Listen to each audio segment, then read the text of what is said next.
Hello again, everyone. Today we're going to finish up this portion of our China unit, our China study, by looking at what is probably the golden age or one of the golden ages of Chinese history, and that is the period of the Han Dynasty. Lasted roughly between 400 and 500 years. Came after the dynasty of the Qin, Shi Huangdi, and they took up a great deal more territory of China, and especially in comparison to modern China, than any of the previous dynasties. Okay, so the Han Dynasty lasted from approximately 206 BCE to 220 CE. So that is roughly 426 years. It was founded by a man named Liu Bang, a man born to a peasant family. Liu, the king of the state of Han, rose to power after the Qin dynasty collapses in 2006, and after defeating the various groups that were vying for power after Shi Huangdi's death. Liu became emperor and made his capital at Chang'an in north-central China. Okay, so we're looking at, on the timeline, this period here, from the green down really to about here. Okay? That is the period we're looking at, but a lot goes on in this 400-year period. Later on, when we get to the Roman Empire, we will look at how the Han and the Romans compare, both in achievements, but also in the way they collapsed. Okay, so Liu Bang is one of only two commoners to found a Chinese dynasty. He proved to be both talented and skillful, and after his death, that's what posthumously means, he was known as Han Gaozu, okay, which means the great ancestral father of the Han. The achievements of the Han Dynasty are so influential on China that the actual Chinese word for a Chinese person is Han, or person of Han. Okay, you have you have a picture and a statue of Liu Bang. He's that influential. Okay, during the Han Dynasty, China experienced a period of peace, stability, and prosperity. Han emperors established a strong military, which allowed them to conquer new territories, expanding the reach of the empire as far north as modern-day Korea, over here. Okay, so they expand over, they're the yellow, okay, into modern-day Korea, the peninsula off the edge of Europe, Asia, which connects almost to Japan, down into Southeast Asia, this area here, which is modern-day Vietnam, down here. They expand into and well off to the west. Okay, so it's a huge expansion of Chinese power and authority. Okay, in addition, they extended their power through diplomatic alliances with neighboring peoples, so they also made treaties and gained friends. These alliances were often forged through strategic marriages or with the exchange of lavish presents.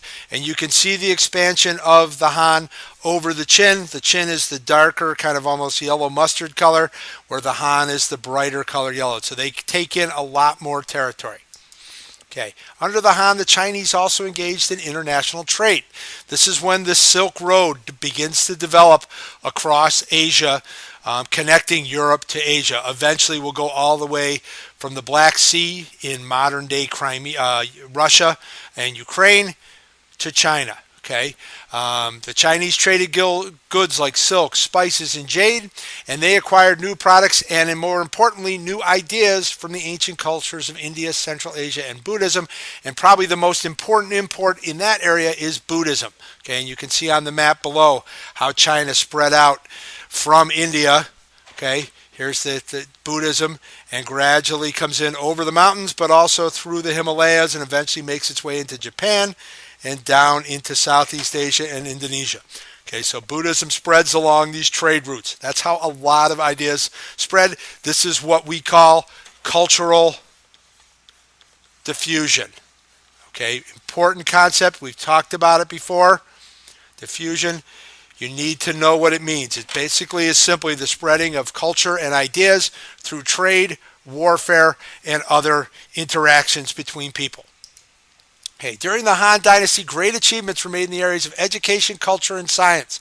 Like we talked about with the Guptas, you have to have peace, which the Han were able to establish, and then you have all the other stuff develops.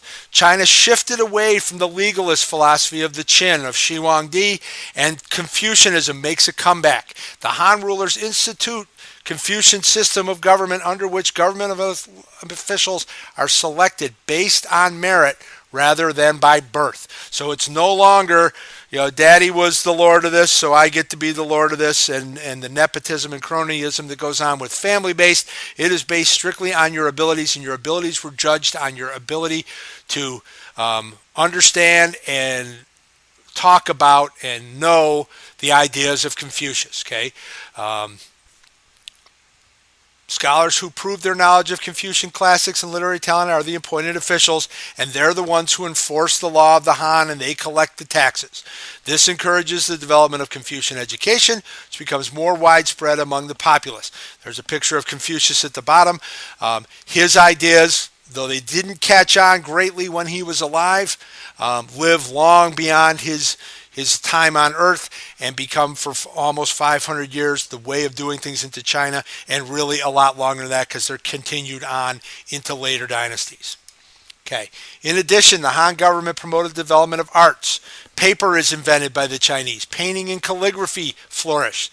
Okay, that's this Chinese style of writing grows out of calligraphy, and fine porcelain is created. You see some pictures down below. Okay, the Han period also saw some remarkable advances in science and technology. They invented the first water clocks, which kept time through using water. They mapped the stars, and they invented compasses. This is an example of an early compass here, the south-pointing spoon. Okay. Perhaps most importantly, Han rulers increased trade and communication by building new roads and waterways. And while Han rulers struggled at times to maintain control over their large empire, Han society remained basically the same and intact for over 400 years. And this is the beginning of China becoming a very dominant player in world trade, which they still are today. They took about a 600 or 700 year hiatus from that, which we'll get to later. But at this point in time, they're starting to build a trading empire that will expand out through the Indian Ocean and across Asia to Europe. Okay. But like all good things, it must come to an end. And the Han demise is a very complicated affair.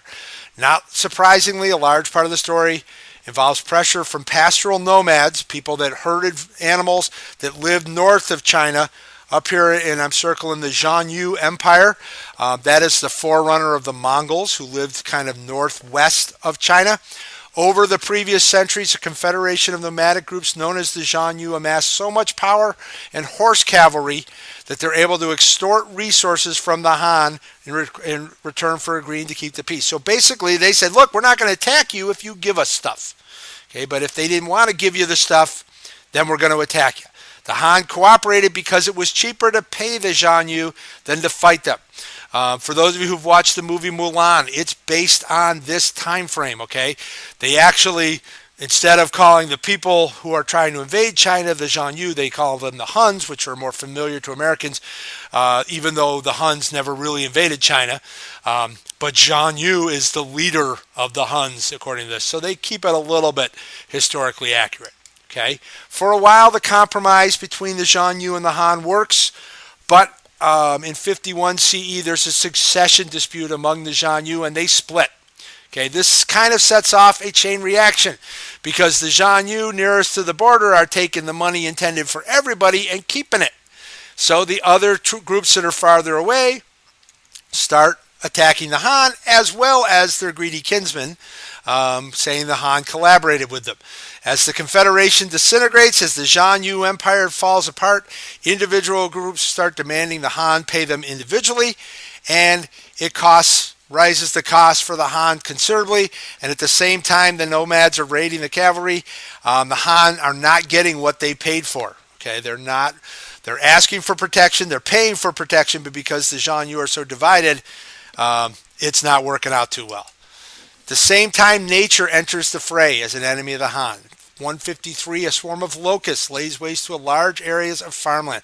Locusts are kind of a flying bug, and they come in dense groups, and they fly in almost like a storm, and they attack your crops and eat them. Okay, deforestation that had started in much earlier times produces erosion and floods. The Yellow River, the Huanghe, fills with silt. Okay, and begins to flood more frequently with more devastating results. Infectious diseases new to China begin to arrive via the Silk Roads, causing widespread epidemics. Obviously, we're getting at the loss of the mandate of heaven. Correct? You should probably want to write this down, that they're losing the mandate of heaven. Whoops.